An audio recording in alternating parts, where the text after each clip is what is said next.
This is super practical class for Read Aloud. If you want to get 100% marks in Read Aloud, this is the class. No fluff, only stuff. Stay tuned. First of all, why we should work on Read Aloud? What is the reason? Number one reason, it is the first scored task in your PTE examination. Your PTE exam starts with speaking, and in speaking, this is the first scored task, number one.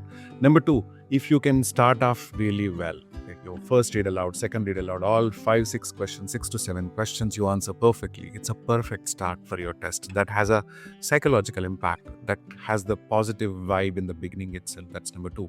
And number three, it will give you 8.1 marks in the 90 marks. The weightage of read aloud is 8.1 marks in 90 marks of speaking. 6 to 7 questions, 8.1 marks. Let's start. Let me show you a sample question. Let's say this is the question, read aloud. All you have to do is you have to read a small paragraph or a couple of lines or 3 lines max to max. You will be getting preparation time of 30 to 35 seconds. And after preparation time, you will be getting same amount of time for recording your answer. During the preparation time and also during the answering time, recording time, both times you should be speaking outside only. It is recommended. Okay. So I'll do it. People with sensitive skin often react to chemicals, dyes, fragrances, clothing, or friction. And some are allergic to specific substances, leading to rashes or irritation after contact with everyday products. I read it once. If I want, I can read it a second time. People with sensitive skin often react to chemicals, dyes, fragrances, clothing, or friction. And some are allergic to specific substances. And preparation, waiting for the recording to start. People with sensitive skin often react to chemicals, dyes, fragrances, clothing, or friction, and some are allergic to specific substances, leading to rashes or irritation after contact with everyday products. Right now, I clicked AA feedback. In the real exam, you will have only next button. You will hit the next button. Now, in the exam, you don't get this feedback. In the portal, in our portal, you get because you're practicing. Content, it is giving me 5 on 5. What is this content? This content is nothing but if you are able to repeat almost all the words that are present in the paragraph in the same order you repeated, read them, the same order you read them, your content score is 5. So the more number of words you read accurately, the more content score you get. Content is in simple words, reading accuracy when the mic started. That's what content. The second thing is oral fluency. Oral fluency is how much fluently are you speaking, the flow basically. So although I maintain flow, it gives me 3.3 because our practice portal is designed to give slightly lesser score, because when the student gets good marks in the first few things only, then the practice potentially stops. So that's why we give slightly lesser marks than you deserve, so that you keep practicing. Right now, let's see whether the pronunciation was okay or not, and the content is okay or not after looking at the pronunciation criteria. What is it? 5 points I got in pronunciation. This 5 points, why I get? It is not necessary to have an accent to get 5 points. You don't have to speak like an American or Australian or a Canadian. Not necessary. You can be yourself, but your pronunciation has to be clear. It has to be clear. Clarity of your pronunciation reflects here, not an accent. Please understand. Now listen. People with sensitive skin often react to chemicals, dyes, fragrances, clothing, or friction, and some are allergic to specific substances, leading to rashes or irritation after contact with everyday products. Finished. So it went in the nice flow only. Pronunciation was okay. Content, I read all the words accurately. Right. So this is how it works. So don't get confused. So this 15 points is not 15 marks. 15 points is assessment sake. Right. This is for assessment. So these 15 points are nothing but 1.5 marks, close to 1.5 marks. Let's say you got 13.3. That means what? You get 1.3 score in the real examination. Getting it? Simple stuff, simple conversion. Read aloud is a simple thing. What you have to do, you have preparation time, you have answering time. In the preparation time, you get comfortable with paragraph by reading the paragraph outside. Okay, so if you get 35 seconds time, within 30 seconds of time, you read the paragraph maybe once or twice. That's done. Now you will wait for the recording to start. Once recording starts with, you will get a beep sound. Okay, that's when what you have to do is you have to start reading the paragraph in the flow, Don't worry too much about commas and full stops. So if there is a comma, you briefly pause or you simply go ahead. No problem. If there is a full stop, you completely stop and you restart. Just stop and start. Nothing much. So this is what you have to do in Read Aloud. And the moment you finish it, you have to click the next button. You have to go to next one. This rule applies to entire speaking module. When you finish answering, you have to click the next button. Super duper immediately. Click immediately. No, you should not spending time on the same question when you finished with answer, because it will impact your oral fluency score. There is one common problem with Read Aloud. Certain words on the screen in the paragraph or a line that you are reading, we are not comfortable with. If a particular word you're not comfortable with, for example, there is a word called discrepancy, right? You're not comfortable pronouncing that word. What you can do, you can simply ignore that word. Okay, in your preparation time only, you practice the paragraph without that word. You practice the paragraph without that word.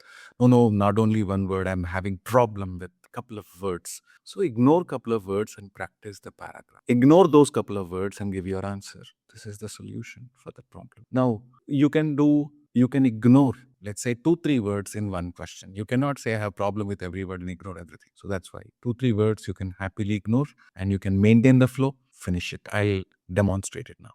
Let's say I do the same question. People with sensitive skin often react to chemicals, dyes, clothing, or friction, and some are allergic to specific substances, leading to rashes or irritation after contact with everyday products. People with sensitive skin often react to chemicals, dyes. I'm ignoring the word fragrances. Let's say I'm not very comfortable how to pronounce fragrances, so I'm ignoring this. Clothing, friction. Minus this word, I will read everything. Let's see what happens. People with sensitive skin often react to chemicals, dyes, clothing, or friction, and some are allergic to specific substances, leading to rashes or irritation after contact with everyday products. Finished it. Let's see if there is a huge difference in my score. You have to see. I got what? 13.5. There is hardly any difference in the content. So 2-3 words, if you skip, 2-3 uncomfortable words you skip, nothing happens to your score. Please confidently ignore. But if you are ignoring this word, the flow should not be affected. People with sensitive skin often react to chemicals, dyes, clothing. Just hesitation, pausing should not happen at a word. Wish to skip, that you wish to ignore. It should just happen, right? You shouldn't just ignore it. Effortlessly ignore it, right? That's what you have to do. Number one. And now you might be thinking, if I ignore a word or two, maybe three, okay, I must be ignoring a noun. I might be ignoring a verb. I might be ignoring maybe an adjective, whatever. Will that not impact the sentence, meaningfulness, and grammar, right? Thanks to PTE mechanism, assessment mechanism in this question type, grammar, meaningfulness, both are not checked. The Pearson PTE software is only interested in how many words are there in the paragraph and how many you run back in the same flow. That's it, nothing much. It will not be bothered about your grammar, your meaningfulness. All right. And this task is not assessed by any human rater. This is not verified by any human. It is 100% computer assessed task. So finally, what is Read Aloud? Read Aloud is all about reading a paragraph. In the 30-35 seconds of preparation time, you read outside to get comfortable with the paragraph. In the paragraph, if any word or 2-3 words bother you, you cannot pronounce them. You simply ignore them and practice in the natural fashion. Just ignore and practice. Ignore and practice. When the recording starts, again you ignore and read. Ignore and read for the recording the answer. That's it. When you finish it, you hit the next button. If there is any full stop, you stop and restart. If there is a comma, no need to stop. You simply progress.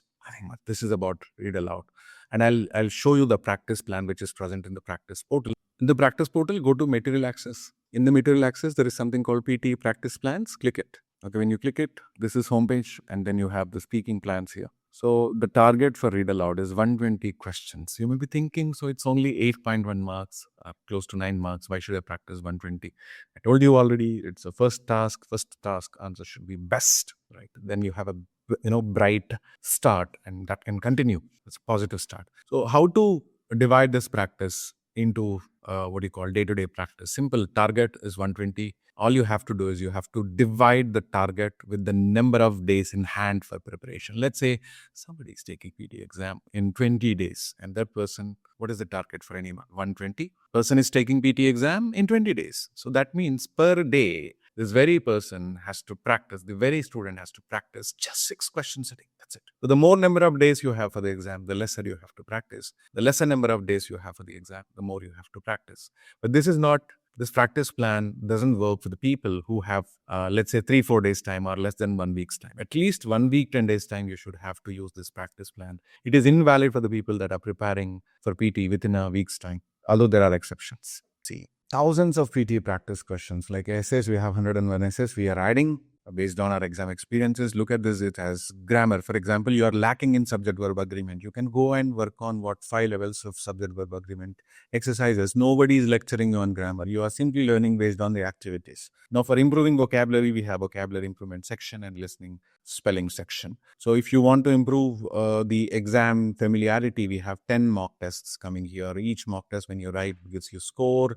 It gives you insights where you're doing well, where you're not doing well, all that stuff. And you can even access your answers once you finish the exam. So all the materials, like the latest guides, templates, everything is mentioned here. And the entire course recording is available. Latest class recording is available, including my real exam experiences. So, right, all the basics. Now, this is my real exam experience, the exam that I took on January 26th, January 30, 2026 or something. So everything, it's a complete package. Don't hesitate to buy this. The subscription is starting from just, I think, 1,500 rupees in Indian currency for a week's subscription. So every feature is going to come in the 1 week subscription plan. I'll meet you with the new essay sample question and answer. Stay tuned. Subscribe to my channel if you haven't. If you find value in my channel, please do subscribe.